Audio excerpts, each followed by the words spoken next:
Howdy, howdy. This is Aurigauh. Now, I'm going to be reviewing some information for vaccinations to help people decide for themselves, or at least to attempt to help people decide for themselves, if they should be anti or pro-vaccine once the information is put into context. Because the problem with all the arguments that we see about vaccinations and not vaccinating either way is that it's never put into context. You never have all the facts in one place. So let's put all the facts in one place so everybody can make an informed decision, because that's the problem with this argument. That's why it keeps coming back up. So, without further ado, the anti-vaccine movement does have one point which must be made on its behalf when we begin. Regardless of whether or not you agree with the movement itself, it does encourage you to be skeptical and to educate yourself. However, it's important to understand that you must also be skeptical of the validity of the resources you're using, and research further to determine what is actually true and not on both sides of any argument, pro or anti-vaccine. You've got to have some facts to back up your sources. So, the first image that we're going to look at here, we're going to begin by reviewing memes and claims.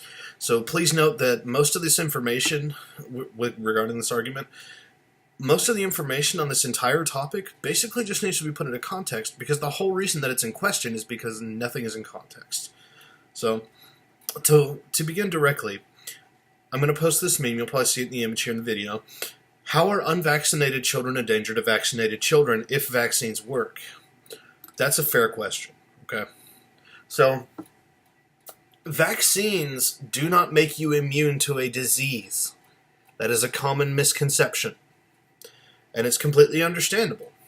So, vaccines increase your resistance, which in most cases means you're not going to catch the disease. However, you may still be vulnerable to concentrations of the living active disease, which do not occur in the air and are not in dead vaccines.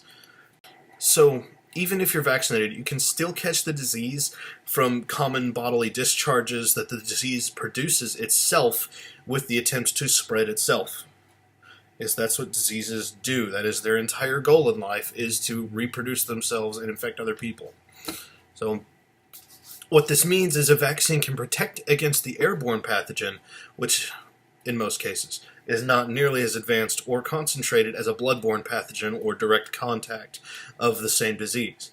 The bloodborne pathogen for some diseases, which is created in people who have caught the airborne pathogen and begun coughing up blood or sores oozing infection out of their skin, is still a very real threat even if you're vaccinated.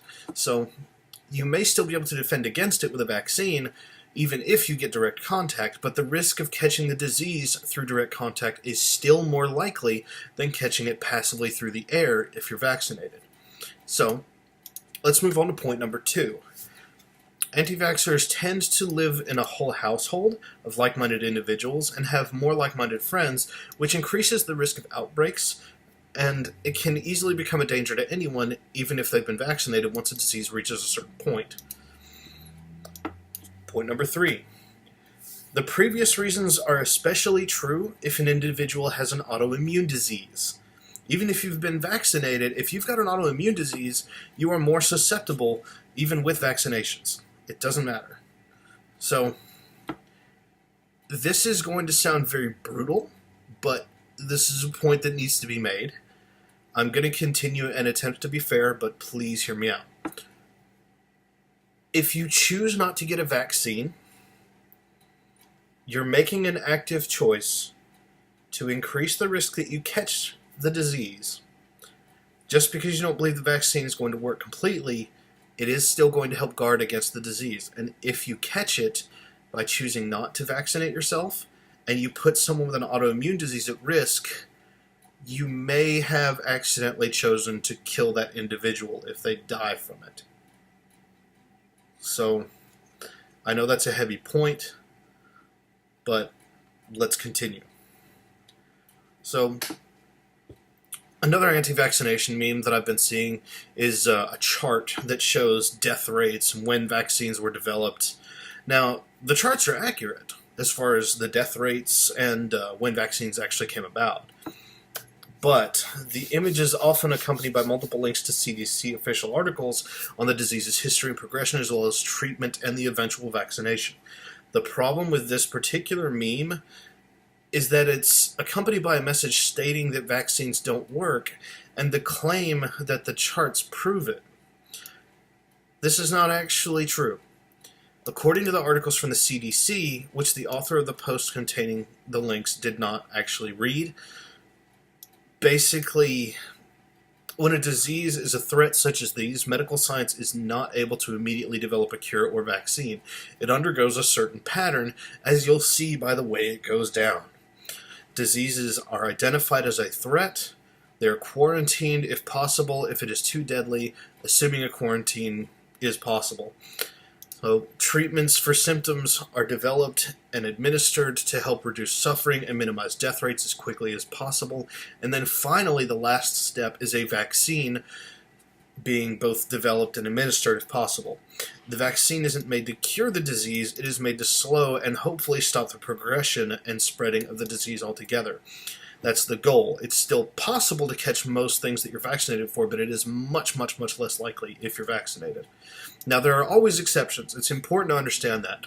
There are always exceptions, and I will go over where you can report those exceptions if you happen to be one of them or if you happen to know someone who is and they aren't aware of this. We'll cover that in just a moment, okay? So, not every disease has a vaccine or cure, as is shown on the graph. But as you can also see by the graph, you can read in the CDC articles at cdc.gov, the above information is absolutely true, what I've stated. So, the other meme that I've seen passed around is this one. I almost didn't post this one, but this was probably the first one I ever saw for the anti-vax movement. So, I'll admit, when I saw this, I was honestly at a loss, because it completely disregards some things. It acts as though every random person is a trained professional nurse or doctor with a degree in biochemical engineering, so we can make vaccines and administer them to children, and we have an education and understanding of what each individual ingredient actually does in your blood. Now, as far as I'm aware, elemental mercury is not actually in any vaccines anywhere, but there are derivatives of mercury in them, and that will also be covered later. So, there's really not much else to say about this other than this particular one is a little short-sighted, although it does get across the point to start your skepticism and make you question things. So, it does have one good point for it. Essentially, it's saying, why is it legal for a government representative to collect everyone's taxes, but I can't? When it asks, why is it legal for a doctor to do it? So, essentially that's the same question. He's asking, why is it legal for one person to do it, but not another? One person is trained to do this. So, there's also the argument which vaccines cause autism, which has been debunked multiple times. Even the CDC has taken a stance on this as well, showing studies linked to it. You can find this by searching CDC vaccines and autism. It's fairly easy to find when searching. You may also be interested to know that the CDC keeps track of adverse effects of vaccines in the VAERS. This is what I was talking about before. If you know someone who has an adverse reaction to a vaccine, or you yourself have had one, please report it to the VAERS. This is the Vaccine Adverse Event Reporting System. Report it to your doctor, report it to VAERS. You know, if you think that the vaccine is what caused something in you, make sure that they know. This is how they track it and how they respond accordingly. They need to know, okay? This is how we develop better vaccines and healthier ways to combat disease. Another message brought up by the anti-vaccination movement is that the flu vaccine can affect the safety of pregnancy and breastfeeding, which is actually false. You can see per the CDC by researching, or just by Googling CDC pregnancy and vaccines, you'll find the CDC article on this. That vaccines are actually recommended for whooping cough, flu, and other vaccines, with information to support their recommendations, as well as how to help plan vaccinations before and after pregnancy. You don't just take them anytime, okay? For example, the MMR vaccine must be taken 1 month prior to becoming pregnant at least, as it can temporarily reduce your immune system while it recovers. So you don't want that to happen to your baby once you get pregnant, you know? It's recommended your body immunity be checked and confirmed to be recovered by a blood test before you become pregnant as well. So, give that website a check. CDC Pregnancy and Vaccines, if you're curious. So, now that we've covered most of the points against the anti-vaccine movement, let's look at the information which supports the anti-vaccine movement and try to make sure it's put in perspective and context. Now, please keep in mind, I am trying to come at this as neutrally as possible, but when things are put into context and the actual facts are there, a lot of the information that we see for arguments of either side might not seem to be neutral, because in any scientific argument, if it's based on facts, knowledge, research, there's going to be studies, there's going to be numbers that support one side more than the other, okay? So please keep that in mind as we continue. Now, the most interesting claim that I've come across is that the government puts toxins in vaccines.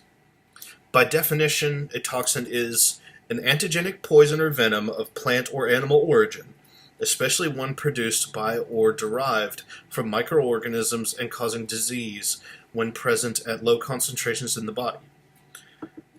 By definition, this is misinterpreted to be both true and false, okay? Or true in some cases. Not all vaccines contain toxins, by definition. However, some do, and we're going to cover that too. Vaccines, such as for the flu, are inactive vaccines, which means they're unable to reproduce, so you will not actually catch the disease even though you've been injected with it. The dead virus or bacteria is still enough to stimulate the body's immune system to develop additional defense against the active disease. Since it does not actually cause the disease, this claim is false, but it's completely understandable where the claim comes from. And we're going to touch on this a little bit more in just a moment as well. Actually, I'm going to skip a couple things and come back to them. We're going to go ahead and touch on that right now because we're on the flu vaccine. The most effective argument I've seen is that the flu vaccine contains ingredients such as formaldehyde, thimerosal, which is a derivative of mercury. And this is correct, but it's misleading, because people see mercury derivative and they think mercury's in the vaccine. That's not true. That's essentially saying that because there's orange juice in it, you're going to get the entire orange. No, orange juice is not an orange. It is just juice. It can have pulp, it can have parts of it, but it's not going to be a whole orange. It's not going to be the whole orange tree. So I'll clarify in just a moment as well on that. The amount of formaldehyde that is in this vaccine is so small that it can't be accurately measured. The reason this ingredient is listed is because the process used to filter out the vaccine can't 100% guarantee you won't receive at least 1 picogram of the substance. And to put that in context, a picogram is 1/trillionth of a gram, which isn't harmful considering a human body already has a few milligrams of formaldehyde floating around the blood anyway. So the amount that's in that vaccine is completely irrelevant. Now, let's move on to the mercury derivative. This one's going to get a little confusing, but I'm going to simplify, okay? The thimerosal is not to be confused with mercury itself. It comes from mercury, but it's not actually mercury. Again, orange juice is not an orange tree. Mercury is a deadly substance. Deadly substance.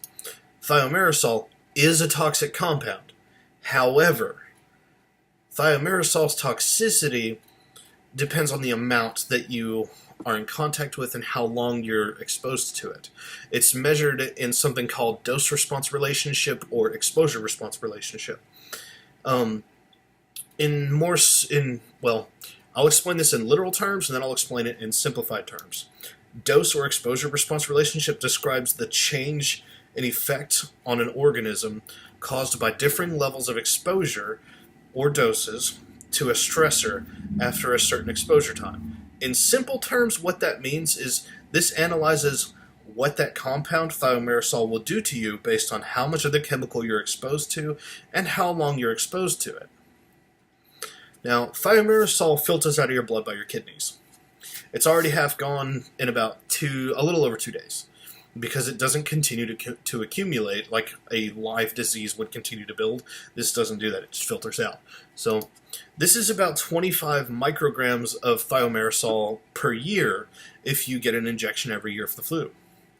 Now, to put that in perspective, how much that really is, in UK weight, a 20 kilogram child would take about 2,000 milligrams of thiomersal, or about 80,000 times the amount that's in a vaccine for the child, to have a 50% chance of death. That's 80,000 times to have a 50% chance, a 50% survival rate. So 25 micrograms, again, is essentially irrelevant. There's no chance you're going to die from thiomersal at that rate. So it's essentially, at the amount that's in there, it's about as deadly as a single bee sting on your elbow if you're not allergic to bees, which takes about 10 stings per pound of body weight to be lethal. So 25 micrograms of thiomersal per year is no more harmful than things you're going to get in food when you eat something that's not 100% healthy. Half the time you don't even notice because your body is strong enough to filter that stuff out. So it's actually, let's go back and cover a couple other things real quick. Another claim I've seen is that younger doctors are more skeptical of vaccines, but it doesn't show any valid proof or source of this. Mind you, this does make sense because the doctors are younger and the anti-vaccine movement is very recent. However, it's important to note that young doctors have not been alive during an outbreak of a contagious disease or to see the decline of one and development of a vaccination. Outside of updated vaccinations or current ever-changing diseases like the flu during their lifetime, they can't. That's all they've really been exposed to, so they can't really make a valid claim as to the effectiveness of vaccines, which for years have kept diseases from becoming widespread again. Now, because of that point right there, I want to point something out. The most vital information to consider regarding vaccines is that with the anti-vaccination movement, there are now quite a few people out there who are not vaccinating their children or themselves, which means there's more chance that diseases will begin to spread again, and that the anti-vaccination movement will use the statistic that it created to claim that vaccines don't work and to try to convince more people not to vaccinate, which in turn will cause diseases to spread even more rapidly.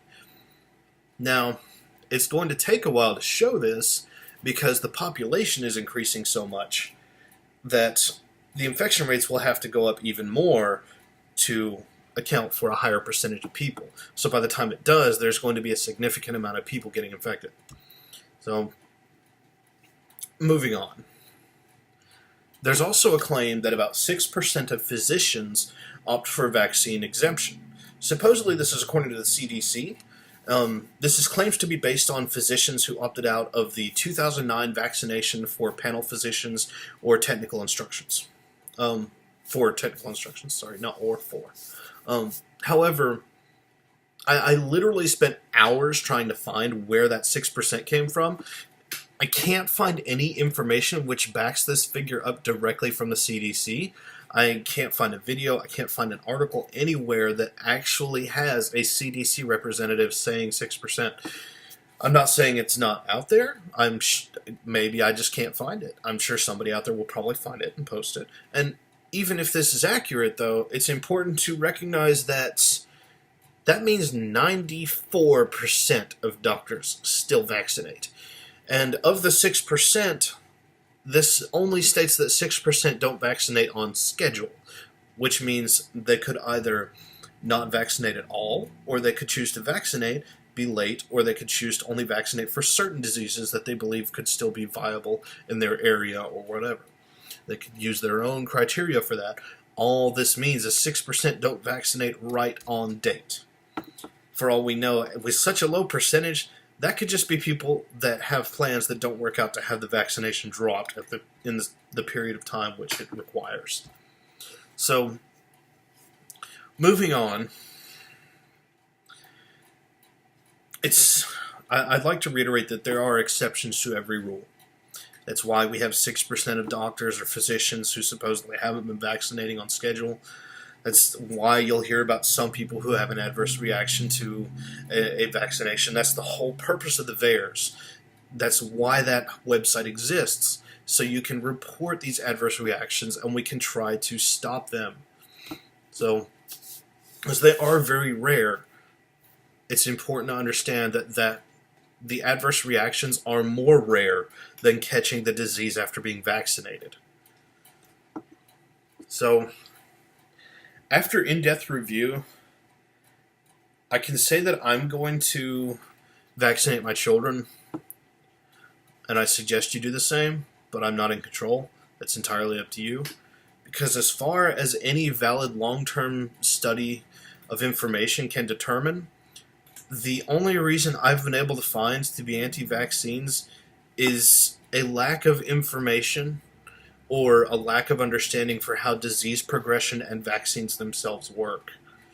So please, for others' sake, if not even for yourself, for others' sake, educate yourself with actual facts and information from valid sources, rather than misinformed websites that only give you quips of information rather than putting it into context. It only takes a moment to research anything anyone posts about anti-vaccine propaganda to see whether or not it's true. The majority of anti-vaccination movement website information generated to try to gain following based on bits of information out of context to try to change the perspective on the information. Or it's just plain false and created on the fly, so there's no way to confirm it without any valid source of information to contest their claim. So it's easier to trick people into believing it, which I'm speculating on this last bit, but I'm pretty sure that's where the 6% of physicians opting out of vaccines came from, claiming it was from the CDC. There's no reference to that 6% anywhere on the CDC website. It sounds like somebody just came up with that and everybody ran with it because it sounded official. But in the end, it's really up to you. If you have any questions, any concerns about vaccinations, check the CDC website. I mean, the CDC gives you in-depth history for hundreds of years on some diseases. You can track the progression. You can see what they did to treat it, what they tried to do at the beginning, and what they ended up doing in the end, and what they're doing now. You can see percentages. They give you any information you would want to know about the vaccine is there. So please, I would recommend vaccinating and researching why you should if you don't believe you should. So thank you all so much for watching. Have a wonderful day. See y'all next time.